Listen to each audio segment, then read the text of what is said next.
C'est à l'origine un concept qui a été créé il y a 27 ans et qui consiste en l'initiation de jeunes enfants à partir de 9 ans aux métiers manuels et du patrimoine.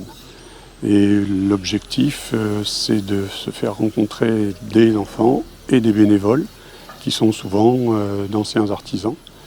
Et donc on arrive à faire de cette façon une transmission intergénérationnelle.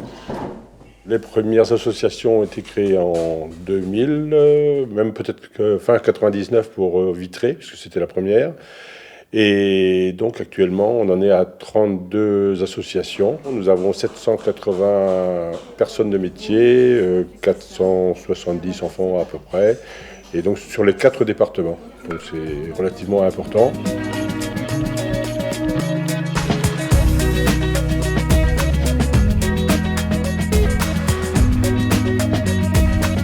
L'outil en main de Grandchamp, c'est un outil en main qui a été créé il y a maintenant 5 ans. On a une bonne trentaine de bénévoles, 27 hommes de métier, plus effectivement un homme à tout faire, une secrétaire, une trésorière. On a déjà beaucoup de métiers représentés, mais essentiellement des métiers du bâtiment et aussi des métiers de restauration. On a un cuisinier, un pâtissier, qui c'est pas très fréquent en fait dans les outils en main, y compris le salon de coiffure d'ailleurs qui est très peu représenté dans les outils en main en général. On fait des shampoings, on fait des brushings, on fait des coiffages, on fait des montages mis en pli avec des bigoudis. On leur apprend à faire des tresses aussi. C'est agréable, c'est leur apprendre un petit peu tout ce qu'on a fait dans notre carrière et puis essayer de retransmettre un petit peu à ces jeunes, pour leur donner une petite idée de éventuellement ce qu'ils voudront faire plus tard. Je choisis la coiffure parce que j'aime bien ça, ma mère elle aime bien aussi et puis j'avais jamais essayé, ça a l'air bien. C'est agréable de participer avec les jeunes, d'apprendre un métier, de leur faire découvrir plein de choses. Et puis en général ils sont assez gentils avec nous et puis attentionnés, donc tout ça c'est parfait. Et moi j'aime bien partager avec les jeunes et puis c'est marrant. Moi je trouve que l'atelier plomberie c'est un très bon atelier, mais pas que pour cet atelier, même pour tous les ateliers de l'outil en main. On apprend beaucoup de choses, c'est très instructif, c'est marrant, ça peut nous éclairer pour le métier qu'on voudrait faire plus tard et surtout on peut rapporter les créations que l'on fait. Ils découvrent ce que c'est qu'un morceau de bois, comment on peut le travailler. On peut le travailler en tournant, en faisant de la menuiserie. Voilà, et puis en même temps, l'essence, les bois, je leur apprends, ça c'est de l'if. Voilà. Donc, ce n'est que positif pour eux. La dernière fois, j'avais fait une quille et je l'ai montré à mes parents et mes parents sont très contents de l'avoir. On a énormément de demandes d'enfants. Là, on a une liste d'attente pour la rentrée prochaine qui est déjà presque complète. En fait, on a déjà 20 enfants d'inscrits en préinscription. Donc, on est un peu victime de notre succès, on va dire.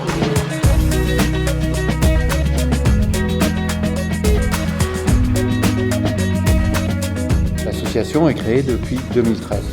On a entre 15 et 17 bénévoles et on a entre 12 et 15 enfants. La première qualité, je dirais que c'est d'être à l'écoute des enfants et d'arriver à trouver un moyen de les intéresser et de les passionner. C'est ça qui est le plus important. Donc il faut que les bénévoles, outre leurs compétences, aient cette possibilité d'arriver à intéresser et à passionner les enfants. Les objectifs, c'est transmettre le travail manuel et aussi établir un lien intergénérationnel entre les anciens et les jeunes. Bon, au niveau des bénévoles, je crois que il y a la première chose, c'est de transmettre quelque chose, transmettre le savoir qu'ils ont depuis qu'ils ont utilisé pendant toute leur vie et le transmettre à d'autres personnes.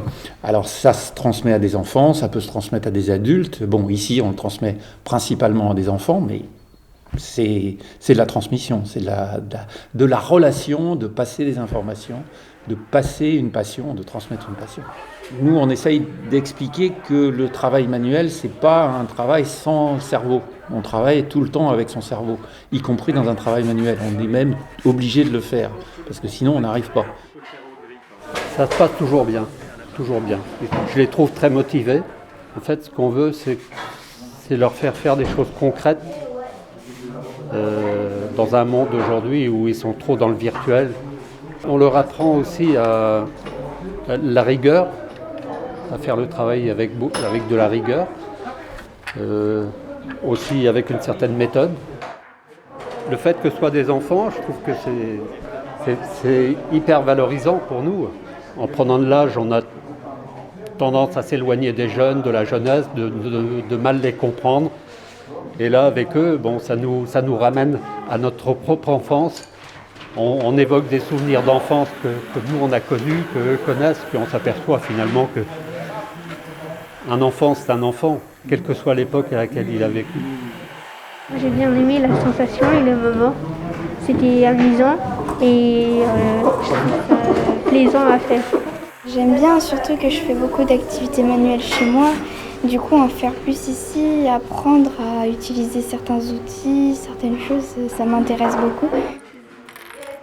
Je fais un panier qui va me servir pour ranger des petits objets informatiques. Le contact avec les enfants, c'est toujours positif. Mais je vois que aussi bien les garçons, il n'y a pas de différence, quoi. Garçons ou filles, pour les machines, c'est... Et coudre à la machine, c'est quand même plus intéressant que coudre à la main, quoi. Parce qu'il y a un petit peu de mécanique. Et ça leur plaît. Moi, je me suis engagé parce que je suis en retraite depuis un certain temps maintenant. Ça fait quand même plaisir de rencontrer des jeunes, surtout quand ils sont motivés comme Brieux, là. Moi, ça m'apporte de transmettre un peu ce que j'ai appris tout au long de ma vie. C'est très intéressant, justement, d'avoir des jeunes à qui on peut passer le savoir, quoi. Jean-Paul, non, il est très gentil et puis il m'aide beaucoup. Ce que je comprends pas, il est toujours prêt à m'expliquer, du coup, c'est sympa. Ouais. Tous les mercredis, j'arrive ici, donc suivant ce qu'il me dit, on fait au fur et à mesure ce qu'on a à faire, quoi. Parfois, on fait des petits circuits électroniques, parfois, on fait des petites leçons. Donc j'apprends beaucoup de choses avec.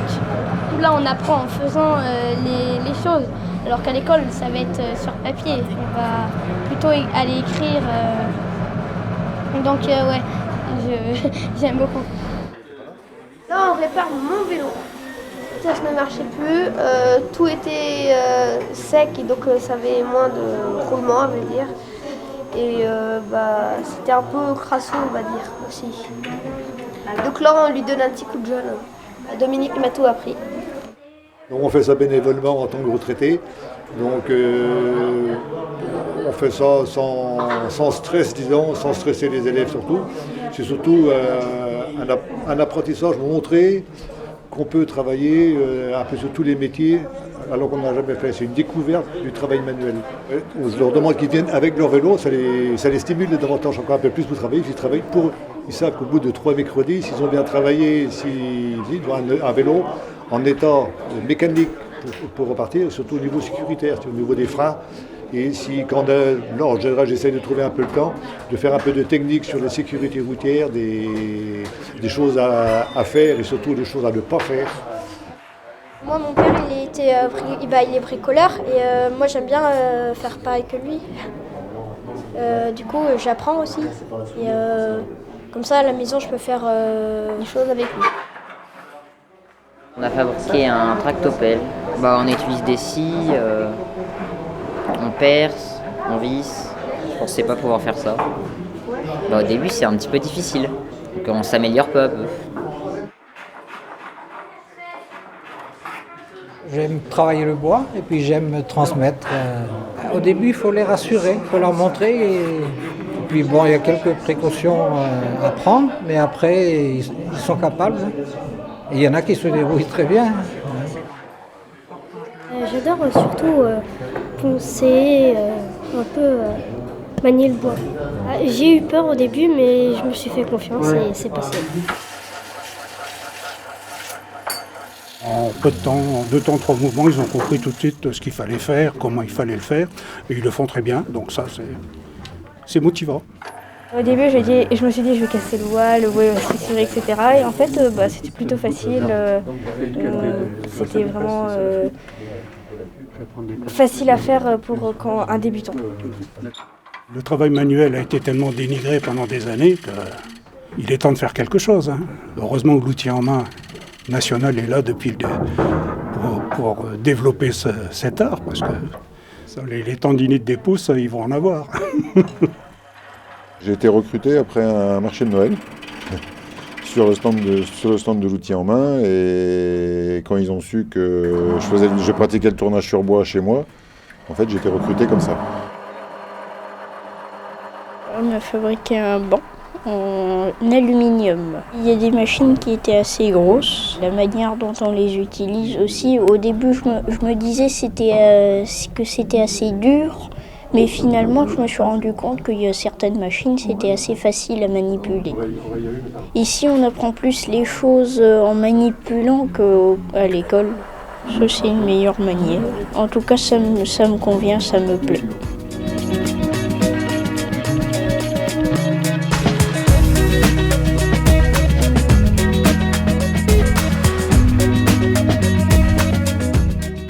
La plupart du temps, les associations démarrent avec le concours des municipalités et bien entendu des bénévoles qui vont constituer l'association. Et nous recueillons des fonds auprès de donateurs institutionnels ou locaux. La clé de réussite de cette opération, effectivement, c'est d'accompagner l'association qui porte l'outil en main local en lui apportant un local, c'est le rôle de la commune, d'être facilitatrice pour que l'opération se monte, et puis après le reste va tout seul. Après il faut s'organiser au niveau territorial, on n'a pas forcément la capacité à gérer ça sur toutes les communes d'un département, mais à l'échelle d'un canton, à l'échelle de centralité, on est capable de travailler avec plusieurs communes, puisque ici on a à la fois des artisans ou des ouvriers qualifiés en retraite venant de plusieurs communes, mais des enfants venant de plusieurs communes aux alentours de la commune de Grandchamp. C'est plus facile de s'implanter dans une ville moyenne ou jusqu'à 5 000, 10 000 habitants, où tous les artisans se sont connus avant. Et donc pour monter une association, c'est relativement plus facile. Alors que dans les villes, que ce soit Rennes, Brest, même Saint-Brieuc, les gens ne se connaissent pas forcément dans les mêmes professions, ils n'ont pas fait de chantier ensemble, tout ça. Moi, je me suis beaucoup basé là-dessus, sur la connaissance des professionnels entre eux pour créer une association, l'outil en main. À partir du moment où on a créé l'association, on a fait des réunions, on a un petit peu, dans nos connaissances, averti un petit peu tout le monde.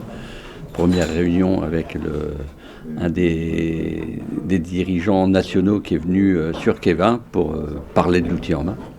Et puis de fil en aiguille, de 4 ou 5 bénévoles, on a grossi tout doucement, quoi. Hormis de posséder un savoir-faire manuel, c'est surtout d'être à l'écoute des enfants, puis de savoir, je dirais, à la limite les prendre à leur niveau, c'est-à-dire de ne pas vouloir les forcer à faire des choses extraordinaires, c'est vraiment de reprendre le métier, mais vraiment à l'initiation.